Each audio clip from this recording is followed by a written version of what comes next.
Police পাইকারি হারে কাউকে গ্রেপ্তার করবে না বলে জানিয়েছেন আইজিপি বাহারুল আলম। বেলা ১১টার দিকে পুলিশ সদর দপ্তরে সংবাদ সম্মেলনে তিনি জুলাই আগস্টে পুলিশের কতিপয় সদস্য বাড়াবাড়ি করেছেন, আইন ভঙ্গ করেছেন, এতে কোনো সন্দেহ নেই।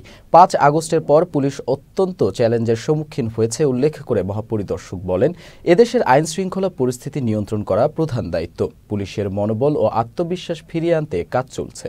আরেকটা প্রধান দায়িত্ব হবে দেশের আইন শৃঙ্খলা পরিস্থিতির উন্নয়ন, সমাজকে একটা স্থিতাবস্থায় এনে একটি অবাধ, নিরপেক্ষ ও সুষ্ঠু নির্বাচনের পরিবেশ তৈরি করা।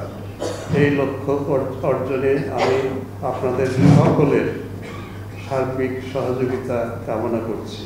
দেশের জনগণের সমর্থন এবং সহযোগিতা ছাড়া পুলিশের একার পক্ষে বর্তমান পরিস্থিতি থেকে উত্তরণ করা দুরূহ।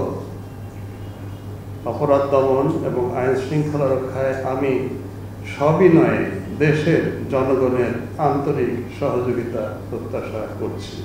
আমি বিশ্বাস করি পুলিশ সদস্যদেরকে তাদের কার্যক্রমের মাধ্যমেই জনগণের আস্থা অর্জন করতে হবে।